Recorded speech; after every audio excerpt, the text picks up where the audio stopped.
This is the first podcast I've ever done. No, actually, it's the second podcast I've ever done.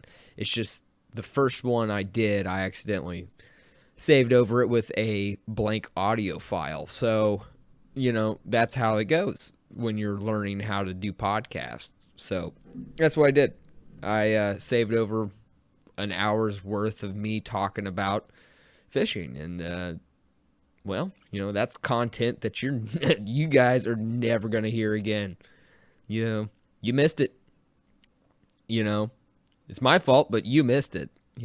It's whatever. All right. So, really, this podcast is really, I'm trying to learn how to fish a new lake. And really what I'm trying to do is to put it out there, how, like, my process of how I do it, and also the different type of techniques, the different type of equipment, the approach that I take, maybe not necessarily 100% conventional approaches, and a lot of it will be conventional approaches as well, because you're either going to catch fish or you're not. That's what it really comes down to. So I have been starting to fish Stockton Lake, and so far from what I fished it a few times in the past. When I was a kid, there was a couple of tournaments that me and my dad and one of the guys from his church actually competed in. And I never placed into this tournament because I think at that time I loved fishing. At the time, I loved catching fish. And I think that's a really kind of big distinction to kind of make at that point, is I loved fishing, but I really just loved catching fish. So it was kind of hard for me to just to say that I was obsessed with fishing the way I am right now. But that was the spark, is going fishing as a young kid and catching fish. It's just as you get older and you get to, being an adult, you really kind of understand the different types of techniques, the different approaches, the different styles, even as far as like different equipment, as far as spending hundreds of thousands of dollars. In the sport of fishing, you could literally spend more than a nice house, or just the equivalent. Especially here in like Missouri, you spend $120,000 on a house, you can get a fairly decent place.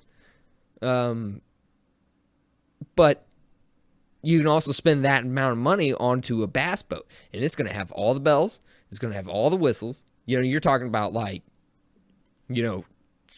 flat screen TVs for, fish finding monitors. The best in the top of the best of the best. That's really what it comes down to, is you are going to get the best of the best when you spend the money.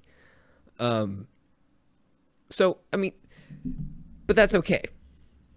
I am not in a position to where I can spend hundreds of thousands of dollars.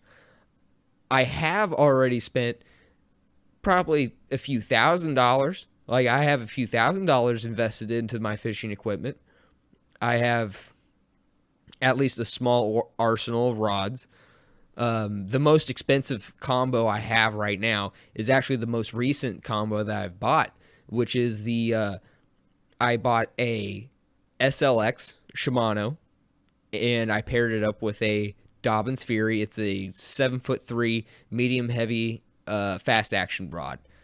I just kind of wanted something to where I could use it as like a Texas rig rod, maybe like a fluke rod or something to where I could use it to kind of work baits. And that's why I bought it. I haven't got to try it out yet, and that's one of the things I wanted to try out this weekend, is this new rod and reel combo? Because, I mean, I've heard good things about it, but, you know, actually holding on to the, actually taking a look at the reel, you know, torquing it a couple of different times, you know, reeling it a couple of different times, you know, flipping the free spool and, you know, just kind of, I haven't put line on it, but I don't know. I'm halfway impressed by the actual quality of the water. It feels solid. Like when you're holding it, you really like think, this can actually take some torque to it, you know, because I've definitely held reels to where it's just all plastic, and you know, like you kind of think, man, if I hook into something big, it might just break. This thing just might snap, you know, and you know it could. You know, you want at least a decent quality reel, and that's what it feels like. Now, I haven't gotten to try it out yet, and I actually haven't caught any sort of fish on it. And you know, we'll see when I actually stick into like a decent sized fish. But you know, first I got to find the fish. You know, because we're talking about doing something completely new, like fishing a completely new lake for me. Like I have a little amount of experience, and the experience I have was a long time ago. So really, all that experience is kind of moot at this point. And what I'm wanting to do is to transition from the old lake that I was fishing, because I was fishing the lake that's like right next to my hometown at Springfield. It's called Springfield Lake. It's a nice little lake. It's really it's fun for recreational kayaking. People go out there and jog around the park and the trails. It's a nice little community around there, and it's a fun place to fish. And nobody keeps the fish out of it because everybody thinks it's toxic. Which, I mean, I get. I mean, it's directly downstream from Springfield. I mean, you're still in the city limits when you're fishing in this lake. So I wouldn't keep the fish out of there, and that's fine. You know, that makes it to where the bass in there actually grow to a decent size, and they're hard to catch. You'll go all day. I mean, it's a struggle just to get 5 in the boat.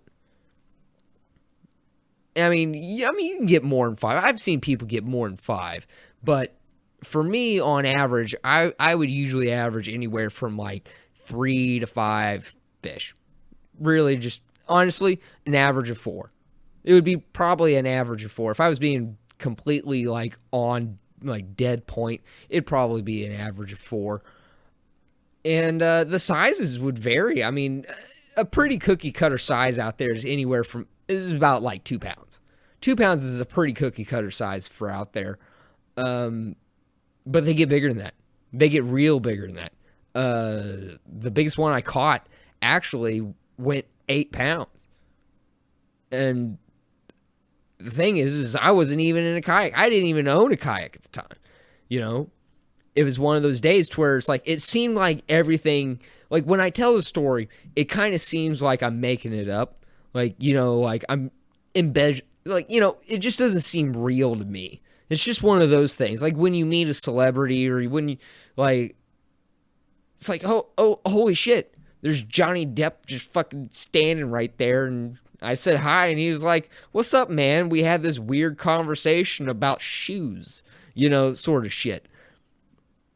But like the day starts out, and well, it actually, before that, what it is my work at the time had me do a mandatory Saturday or like an overtime thing, which was cool. I mean, they given me overtime. That's great. I'll take it. But I ended up leaving work after we got done. It's probably right around 10:30. And I was like, you know what? Screw it. I'm just going to go grab my stuff, and I'm just going to go fishing. And the reason why I had this like screw it sort of mentality is because that was my birthday. My birthday fell on a Saturday that now I had to work. And I was like, I just wanted to relax and have some fun, maybe go fishing, do something. But, I had to get up in the morning, be there at 5 o'clock. And so I worked the shift, and it's not like it was a bad shift or anything like that. It was just, you're going to get paid for it for sure. But it just kind of put a little bit of a damper in my mood. So I kind of had this like, fuck it, let's go get them sort of mentality. And we get out there. And the first spot, nothing. Just chucking and whining. I think I was throwing I had a Strike King spinnerbait that was white, chartreuse, and like neon orange. And the blade, I believe, there was 2 willow blades, and one of them was a chrome, and the opposite side was painted orange. I believe that was it. Or maybe it was painted white. It was either painted white or painted orange. I can't really remember. My memory's crap, I mean, it's just, it is what it is. But I was fishing that, and I was fishing, I had another rod with like a jig on it, and we weren't catching anything. We were on the bank, and we were just making our way around the south side of that lake, which on the south side, you have these nice big, like, huge, like, bluff style rocks, like this big chunk rock to where it's like huge. These huge boulders that you can just pretty much stand on that. Well, I mean, it's the ground itself, but they're giant chunks of rock that you can just stand on. And, well, we get to the point to where it stops being this, like, sort of platform style of rock to very, very steep chunk rock, which held up train tracks. So the whole entire bank is just steep as hell. I mean, we're talking like a 70-degree angle sort of steep. I mean, there was, at one point, I did, like, try to like fish these different spots in different areas, and what I would have to do is I brought rope with me, and I would tie off and just I wouldn't rappel down, but I would just let myself down with this rope to get down to these spots and use the rope in order to get back up out of these spots. I mean, it was pretty bad, and you would have to take your time because it was all loose gravel, and you're trying to ease your way down this just, I mean, I would assume it's probably somewhere in between. I mean, we're talking probably, I'm not 70 degrees. That's pretty steep. I mean, I think it was probably more around, like 50, like a 50, 60 degree angle. I mean, it was a steep enough angle to where you don't really, like, if you got down it, you might not get back up it. And it was such a tall bank. I mean, we're talking feet. We're talking like 30, 40, 50 feet down and then back up. I don't know, maybe I would say probably about 30, 40 feet. I'd give it a 30, 40 foot sort of measure. And the thing is we kind of got to that point, and we were right at that point. And I remember, and I chucked it out as far as I could.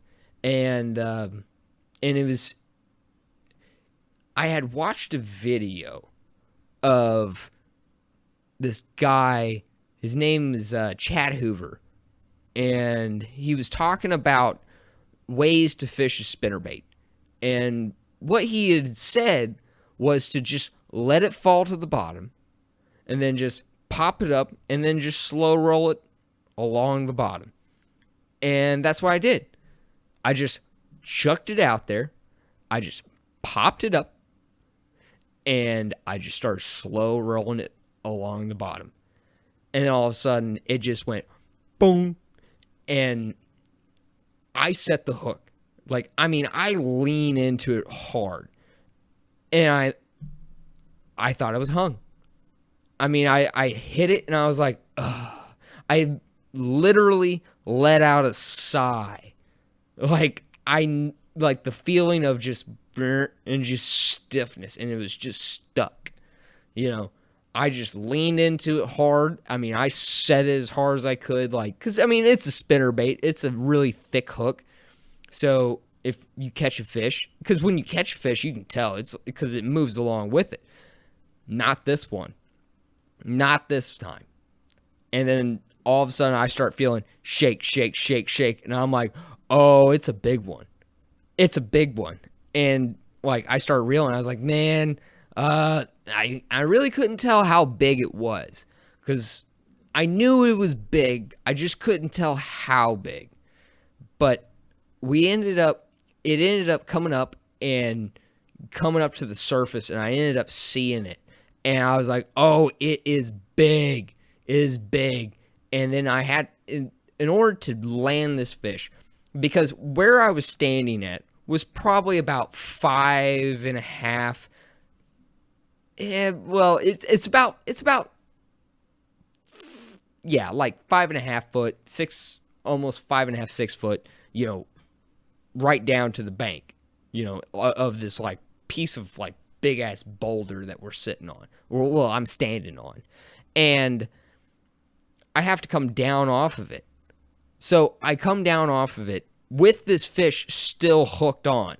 So I'm trying to play this fish at the same time, trying to get down onto this bank.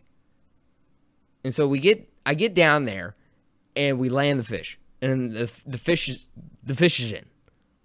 And I am just ecstatic because this is the biggest fish I ever caught. For sure, 100% the biggest fish.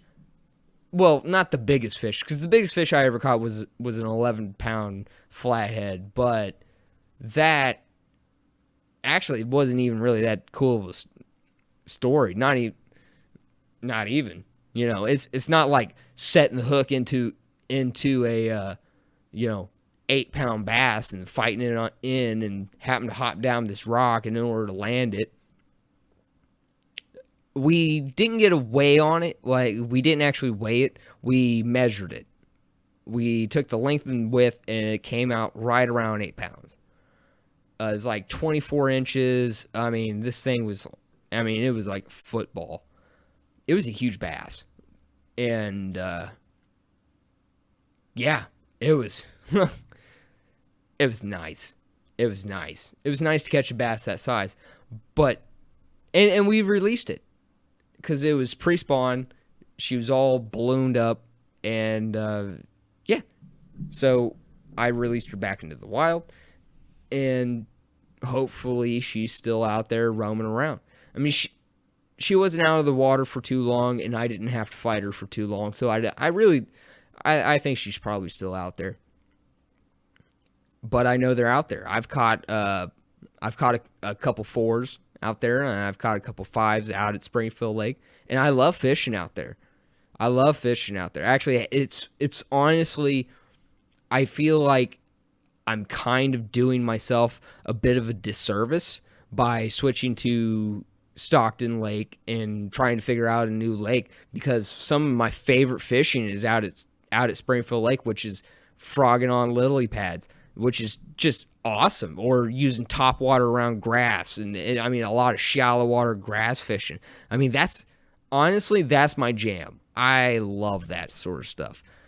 And it's kind of hard just to let that go. I don't want to necessarily let that go, but I think in order to grow as an angler, in order to grow as a person, I need to make sure that I'm moving from place to place, that I'm not staying in just one spot, that I'm actually taking chances and moving on and moving to a new lake and actually figuring it out. Because I think fishing at Springfield Lake, eventually I'm just going to get complacent.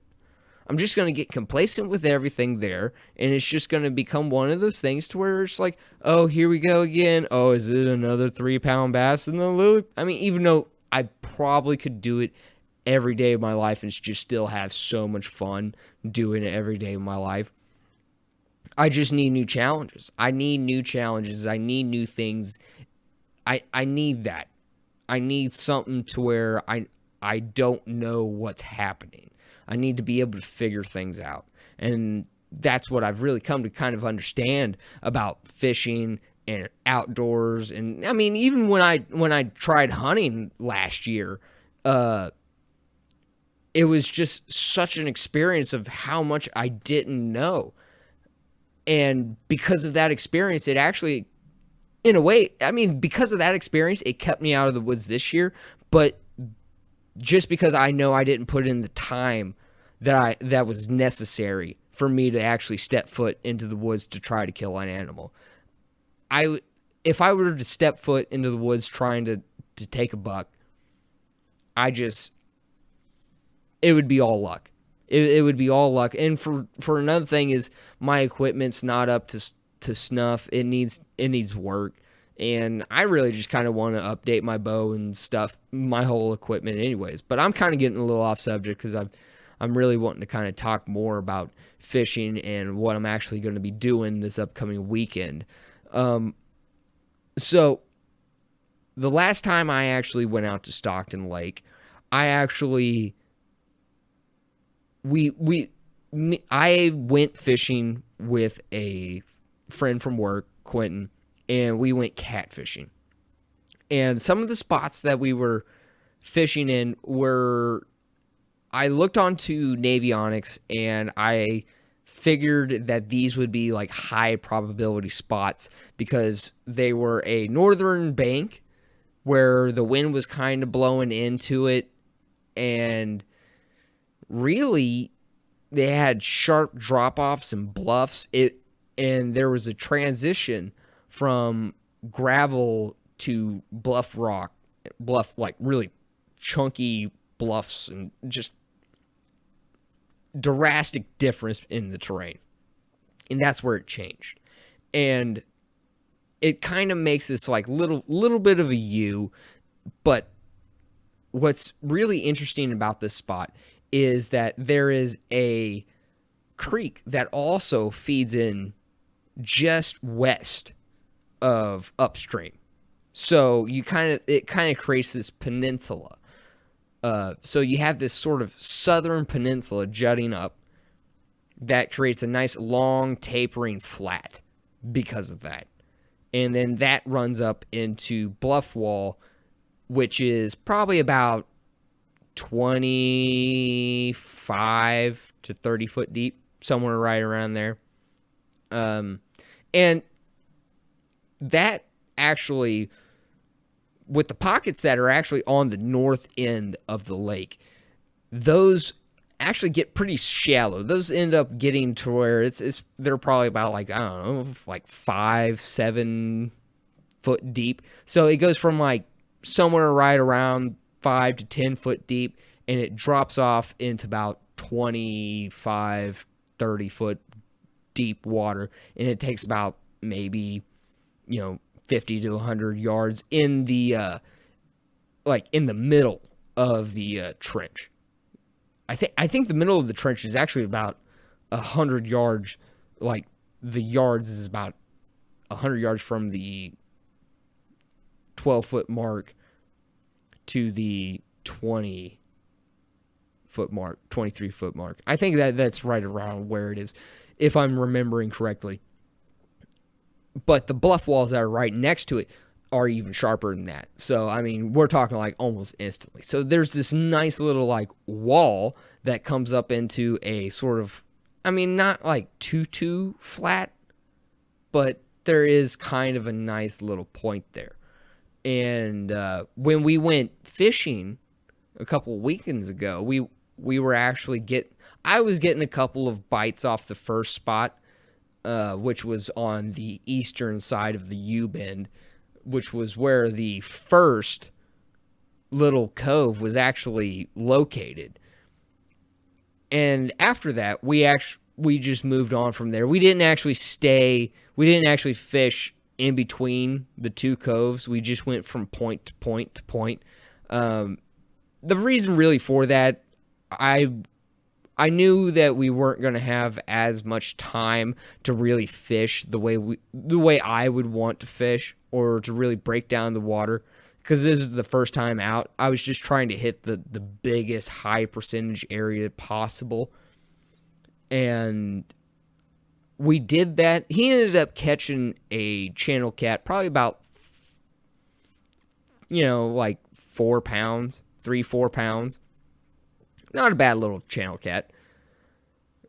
But it was on the last little spot that we actually just kind of tucked up into and fished, which is a really good sign that, I mean, he caught it fairly shallow. So I think right now, since we're having this like fairly unseasonably warm weather, I'm pretty sure fishing shallow might not be a bad idea.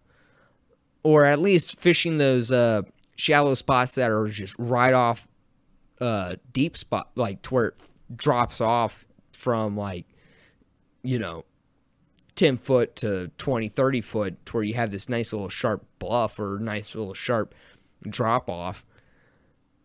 I think that would be a good place to start, or good place to fish. And that's where I'm actually going to kind of focus my views. And see, this time when I go out, I'm not going to be actually catfishing, because the last time we went out, we went catfishing, but I also took bass fishing gear with me, and I just ended up having just way too much stuff with me. And the reason why I say I had just way too much stuff with me is I fish out of a kayak. I may have said it earlier, but I'm just going to reiterate it if not. But I fish out of a kayak, and the space on a kayak is very limited, and that's fine with me. And I'm actually really kind of impartial to that, because I'm one of those people, if you give me the option, I can overpack everything. And it's not hard to overpack on a kayak. It's not hard. It just takes a little bit. It just takes that little bit of time and that little bit of effort to just overpack. Just overthink, what do you need? Well, I'm going to need if I'm catfishing, I'm going to need at least 2 catfishing rods. Okay, well, I also have a casting net that I've never thrown. Well, here, let me just throw that in there too. Let me just throw in a bait bucket too. Let me just throw in my catfishing tackle, and then, hey, why not throw in some bass tackle while you're at it? So, I ended up with, and I mean, 4 rods in the boat is pretty, standard for me. But I ended up with 4 rods, 2 different tackle bags. Well, a tackle bag, a tackle box, a 5-gallon bucket with a casting net. The bait that I needed for catfishing, which we didn't have live bait, or we didn't have any sort of like cut bait already. So if we had live bait or cut bait, we were going to have to catch that, which we didn't, because I've never thrown a casting net, and the first time I ever threw a casting net, by the way, I did not fall out of a kayak, but I missed horribly. And I knew then that was the only time to actually throw a casting net without practice. I need practice. I need to practice with that thing. Or at least it's definitely I need to anchor off at least a little bit. And maybe I should next year, kind of thinking about it, maybe I should stock up on some shad while it's warm and they're kind of close to the surface and I can catch a bunch. Right now I'm kind of just stuck looking at sonar. Radar. What am I, a pilot? Just but no, I mean, so I also had chicken livers, which are just awesome to handle. The smell is wonderful. And then I also had a little bit of expired breast. So, and I ended up getting bit more off of the chicken livers, but that's kind of like off topic. Really, when it comes down to that, we were just kind of looking for fish. And that was my whole goal, is since it's cold water, because the water temp at the time was 47 degrees. So if the water temp is at right around 47 degrees, I assume that these fish are going to be in their winter haunts.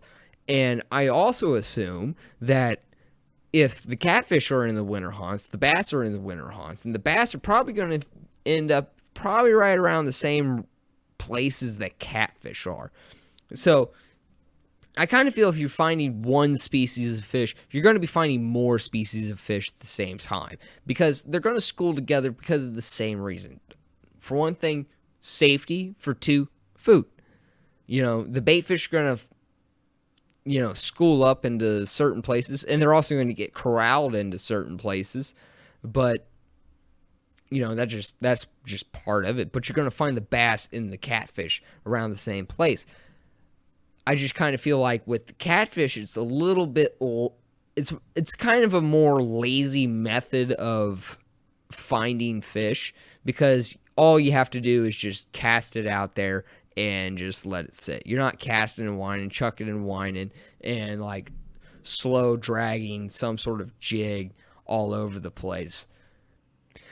But I do think that this upcoming weekend, whenever I actually attempt to actually go out and fish, I think I'm going to focus on just bass fishing and not even dabble into the catfishing area, which, I mean, I'll probably go back out and try to do a little bit of catfishing while I'm figuring this lake out because, there's some time in the winter, and they're still going to be in the winter haunts where they're just going to be sitting there. So I really don't expect these fish to really move off of the points that they're on and the spots that they're on. So as long as I can consistently find the schools and just keep on them as they move, maybe from point to point, as long as those point to points aren't like necessarily too far away. Because I mean, I could see a school moving from, especially the area that we were fishing. That has this like creek mouth right there. It has some deep points. They can easily move off of that point into the into that creek and feed up into that shallow area because it's a nice long shallow area. And I think that's a pretty good place to start. I think as far as the baits that I'm going to be using, as far as a reaction bait, I've had pretty good success with using underspins at Springfield Lake, and I think that's going to be kind of my go-to move at this lake too, because this lake also has shad. I mean, I've been there and I've done a little bit of white bass fishing, and I've noticed that there's a pretty decent good.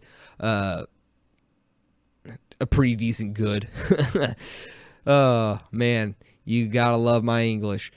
But there's a decent population of shad into that lake, and that's probably going to be my go-to move, is just to mimic whatever type of bait fish there are into that lake and just try to find them on those steep inclines and those points that are just off of those sort of cuts on the northern bank, because that northern bank is going to get all the sunshine, and as the wind blows, it seems like this is a good area for warm water to kind of get trapped into, and also it seems like a nice little hub.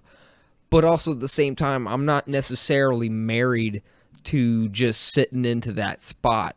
Now, the thing is from there's a couple of places upstream that I could probably get to that, are within a couple of miles. Now, I haven't checked those spots out. I'm not really too sure on the depth. I'm going to pretty much just kind of figure it out when I get there. But I do know that there are some sunken trees downstream from where I'm at. There should at least be some sort of like sunken timber or maybe like a stump field. I might be able to find something. I'm pretty sure I could find something whenever I get out there. But that area that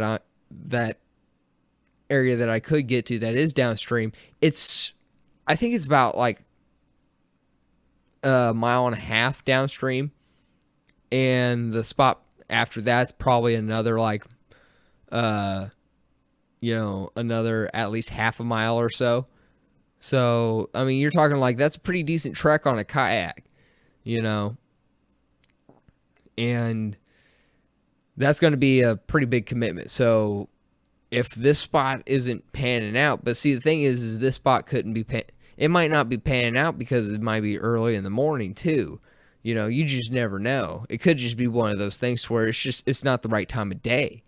Especially during wintertime when it gets cold at night. Because, I mean, it still gets pretty frosty. When you drop down into the 40s and 30s, that water temp's still going to just be cold. And so they may not be ready to bite for a few hours, after sunrise. It may take until midday. I've had days to where it's like you wouldn't get a bite before noon. Like you went before noon, you just kind of wasting your time.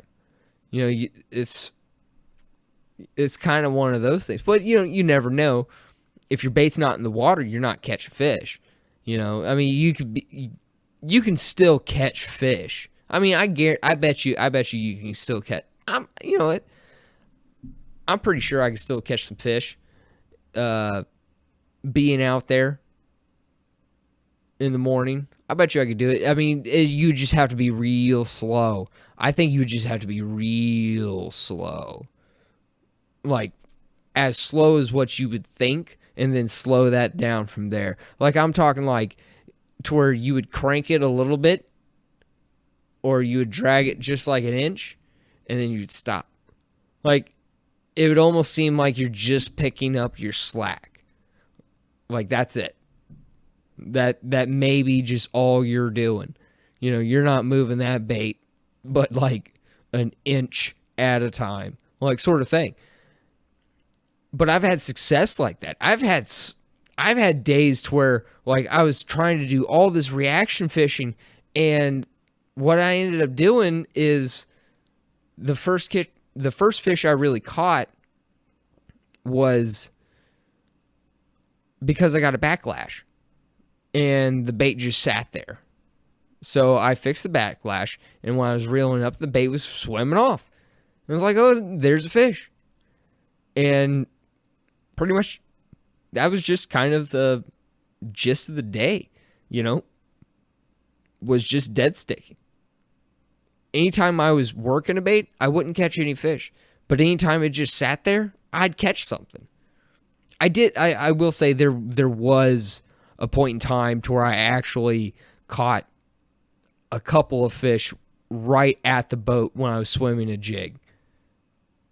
And I mean, not like swimming a jig as like, swimming a swim jig, but like swimming a jig back to my kayak because I was, reeling it back up to cast it again.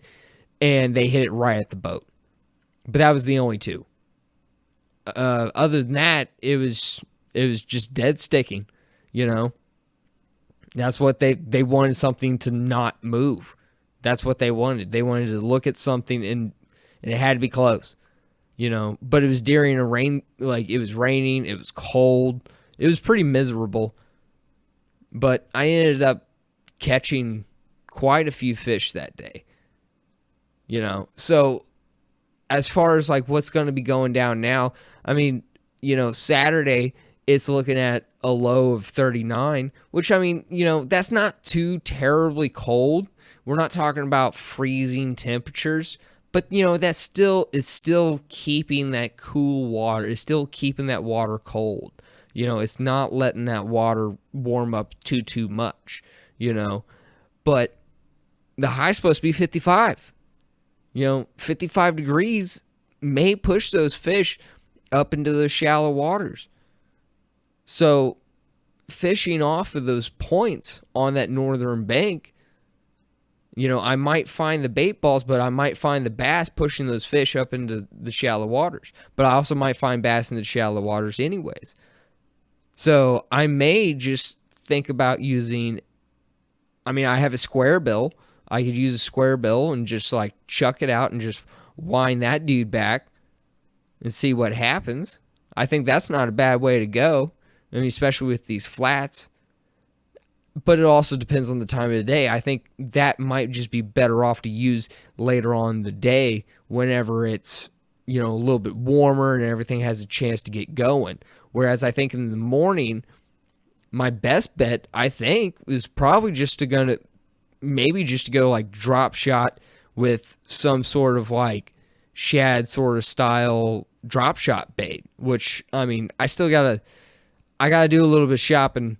I gotta do a little bit of Christmas shopping. I got a little bit of that to do, and hopefully I'm not gonna break the bank out at Bass Pro. But it's kind of like buying from Bass Pro is kind of like gambling in Vegas. The house is gonna walk away with your money. It's just it's inevitable. It's inevitable. You're going to be broke. I just hope that when I just walk out of there that I don't have to claim bankruptcy or anything like that.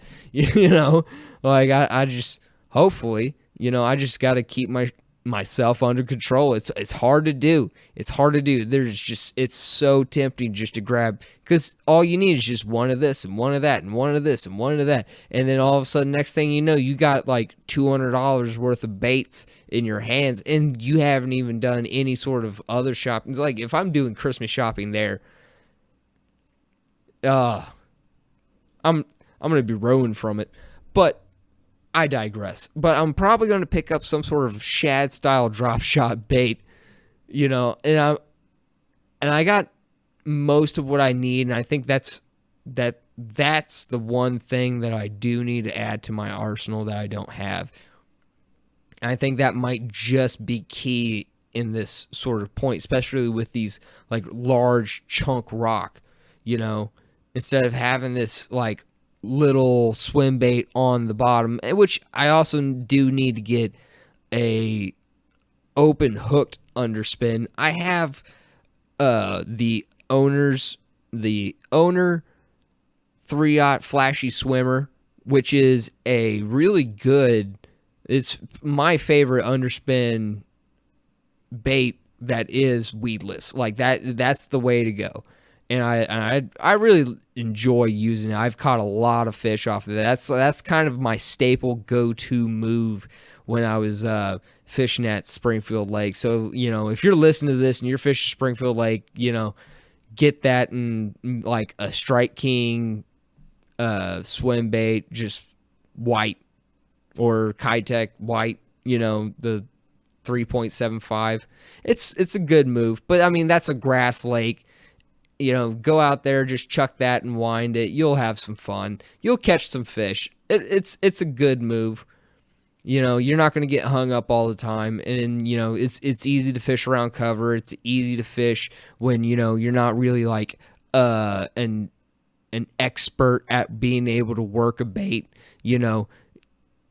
Because I find sometimes it is hard to like work stuff like jerk baits and flukes and stuff like that. You have to have some sort of like finesse, or you have to work the bait just properly, because the bait is supposed to be worked in a certain way, and you have to know the certain type of technique in order to actually work that type of bait. Which, I mean, it is all just skills learned over time, and the more and more time you put into it, the better off you are. So just but that, I think that's a good way to start, because you can actually start to play around with it, because you not only can you just chuck and wind it and just slow roll it back, or just kind of keep it as steady, or just burn it back, whatever you want, but you can pop it, you can sit there and just reel it hard, kill it, and reel it hard again. You can do what you want, and it's weedless, so you can bring it through some really heavy stuff. I've actually caught a 3-pound bass I was using a frog on some lily pads, and I couldn't get this bass to get through the lily pads, because the lily pads were fairly thick. But every time, and I mean, I cast it in there probably about 15, 20 times, and probably about 12 to 15, about 12 of those, it blew up on him. So the majority of the time, it was blowing up onto this frog. It was trying to kill this frog. but it just couldn't get through the mats. So I chucked and the only other thing I had was an underspin. And I chucked it out there, and I was slow, and I rolled it across, and it blew up on it, and I got to a hole, and it dropped down, and it just nailed it, and it just killed it. The bad thing is I was not prepared, and this was a really good lesson at this point. I threw in there having monofilament. I think it was 15-pound monofilament. No. It wasn't 15-pound. It was less than that. I think it was 12. It was light. It was a light line. 12-pound monofilament. I'm pretty sure it was 12. But this thing got hung up.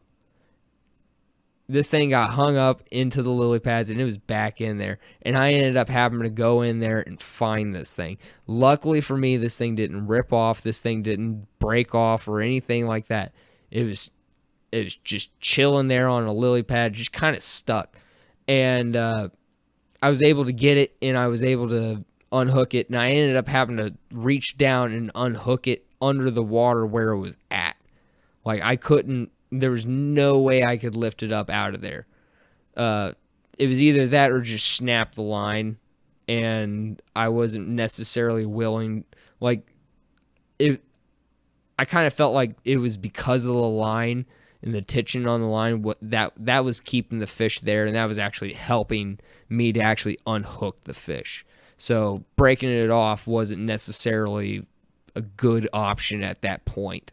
So I was able to use the tension of the line to hold the fish there and to hold the fish with my hand and to be able to unhook it and get everything off of them.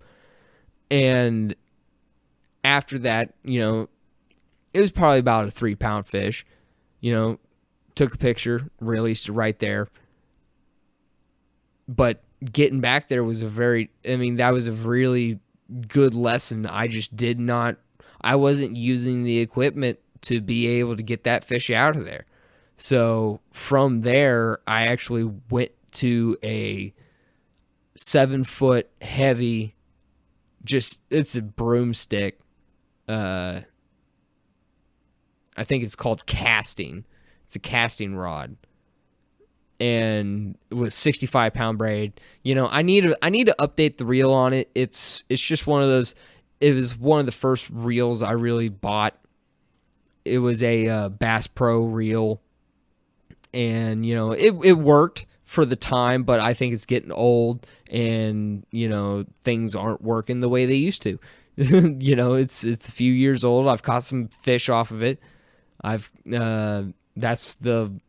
pretty sure that was the reel that I caught the 8-pound bass off of my PB.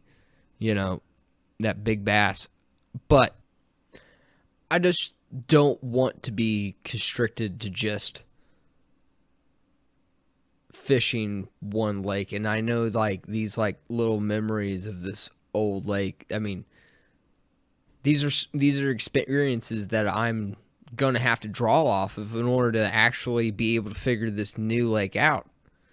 And knowing some of those techniques that I use to be able to just slow roll a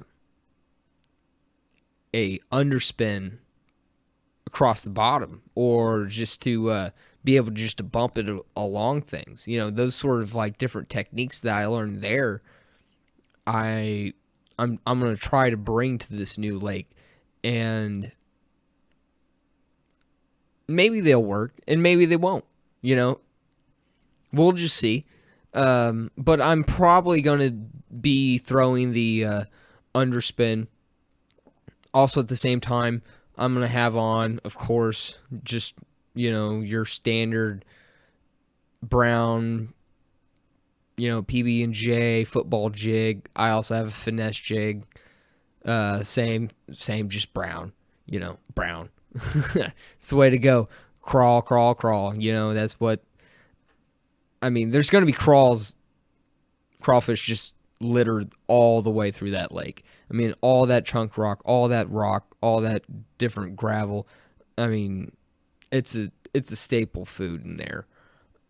with as long, I mean, but you also want to look for the presence of bait fish, and that's really what I'm going to be looking for is just the presence of bait fish. I'm looking for bait because if I find the bait, I can find the bass. There's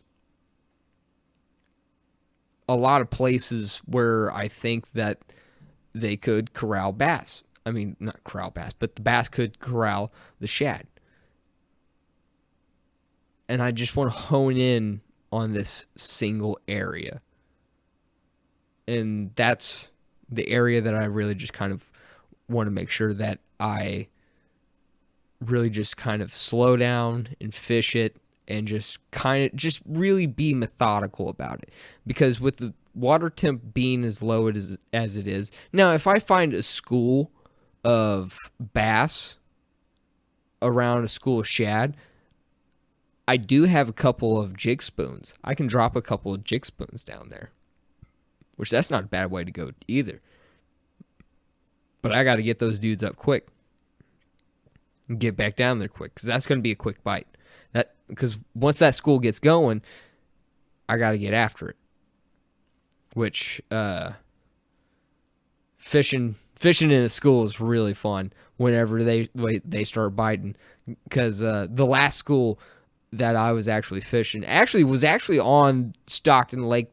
The one that I'm trying to fish right now it was a white bass, and it was far up the creek. And I mean, I was whaling them. I caught a lot. I mean, we're talking like I caught a 16-inch white bass. Huge. This thing was big.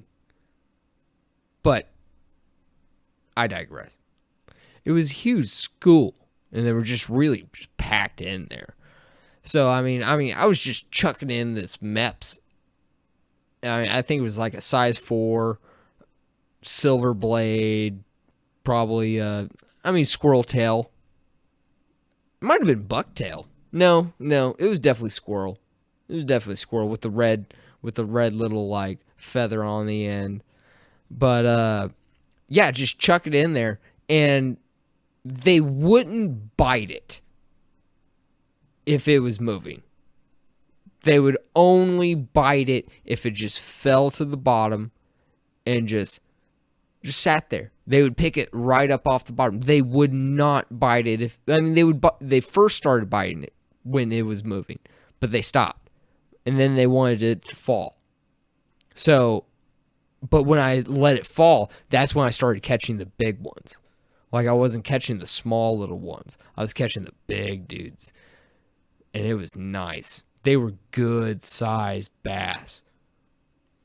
And that was probably the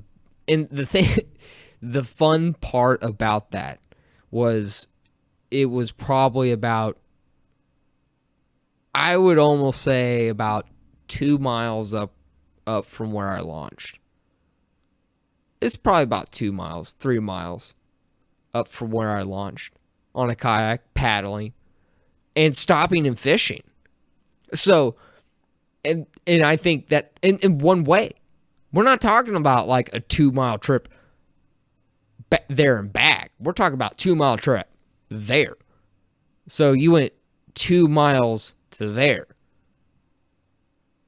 So, and fishing along the way. So it didn't take just any sort of short amount. I didn't just go straight there and start fishing.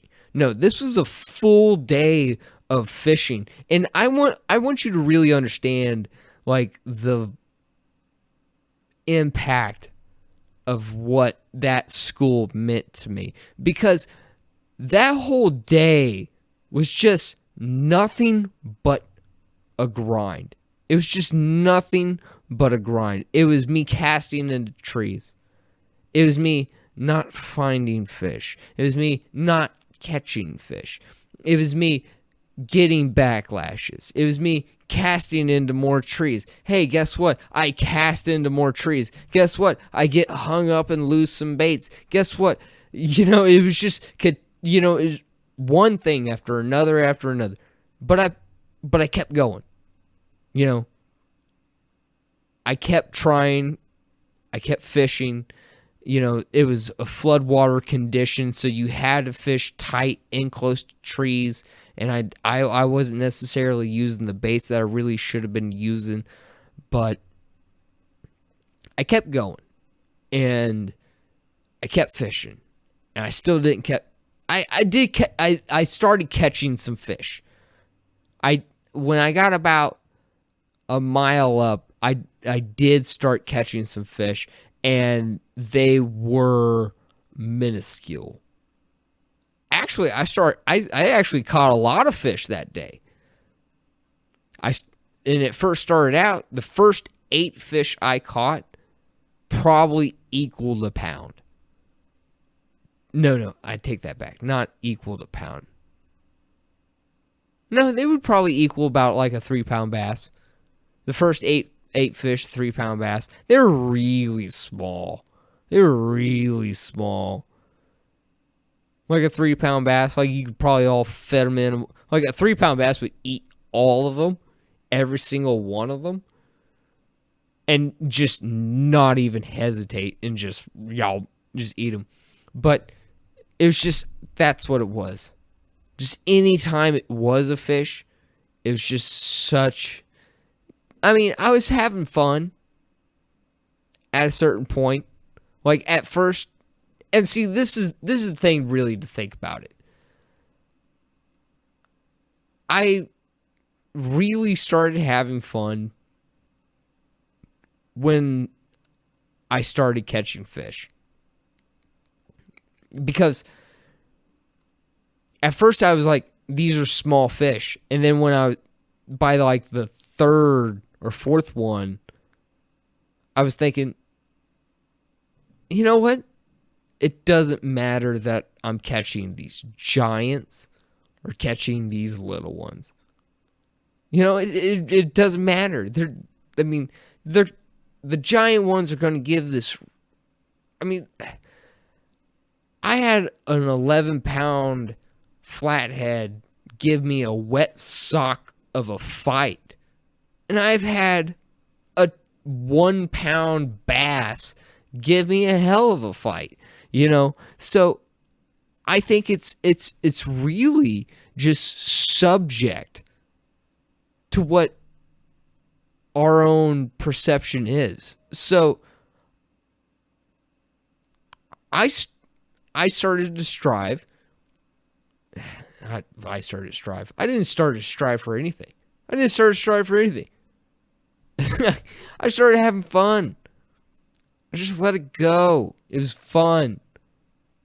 At first I was being frustrated with it, but I mean, why not? Why not just have fun while you're out there? Enjoy the time you're out there. And it was fun. And I was catching fish. And dude, you know what's fun? Is I actually downsized. About like the 4th fish in. Like when I made that realization, I downsized my lure. And dude, I caught like boom, boom, boom, boom, boom. Started catching them. And I caught like 8 of them. Like right there in a row. And then I kept catching them. So, I mean, I caught a lot of fish that day. But then I started hitting a school. Like I started hitting like an actual like white bass school. And when that happened, I upsized my stuff and I was using a bait caster. And I was even using a bait caster. That was kind of like, man, this is like, I had an ugly stick with an Ambassador reel, $100 Ambassador reel. Like this reel is meant to like reel in good fish. These fish fight so hard. When you set the hook into them, it's almost like you're stuck and you feel it. You're like, bam, bam, bam, and they are just feisty. They are so just feisty. I like fishing for largemouth bass. And when I say the thing is like with largemouth bass, I can geek out on like techniques and gear and other things, and I can get obsessed and I can get weird. Just like this whole, it promotes me to be into this whole genre of just what I am obsessed about. And that's what I love about bass fishing. But that's not the only type of fishing that I love. I love all types of fishing, really. I mean, I'm trying to get into like bow fishing and shit. You know, I'm trying to get fucking down with it. But I haven't quite, you know, what I want to do is kind of master one thing at a time. But I digress. But back to the point is that I came across this school. And there they were. You know, and I think that's, you know, I actually don't know the fucking point that I'm trying to get to at this point now. I think I went on a tangent in order to, you know, say something, and then it just kind of went on into a memory of a story of some time that I ended up catching a whole bunch of fish, and that is really cool. And those are the types of memories that you fucking need to. And you know, I mean, that's just part of the experience, man. And well, okay, so I'm gonna be fishing this lake, and we're gonna figure it out, and I'm gonna figure it out, and that's what this podcast is gonna be about. Like, I mean, it's not just this lake. It's gonna be multiple lakes. It's gonna be multiple places. It's gonna be. I'm just gonna like find places and break them down, and I'm gonna talk to anglers, and I'm gonna talk to people, and I'm you know, I just want to expand my knowledge of fishing and outdoors and hunting, and you know, I want to expand my knowledge, and I want to expand your knowledge. I mean, why not do it at the same time? Why not build a whole fucking community of people that want to just know more about the outdoors and be more understanding and more inclusive about what goes on in the outdoors and what the natural selection of life is about. And that's what the part of this is, because this is going to be partial fishing, this is going to be partial hunting, this is going to be hiking, camping, whatever. You know, it doesn't matter. Gear, it doesn't matter. You know, it's all going to into this, because what this is me trying to learn more about the outdoors, me trying to learn and figure out more, and this is me trying to learn, and me trying to also bring that knowledge, and not only the knowledge, but the mistakes that I make, and also the realizations that I make from those mistakes, and the realizations from what I make from accidents also at the same time. So it's just, you know, that's what I'm going to try to bring to the table. And yeah, so I'm going to go fish this lake, and you're going to hear probably some disastrous result of me like, yeah, you know, I got the bite once. But yeah, cool. Thanks for listening. You guys have a great night.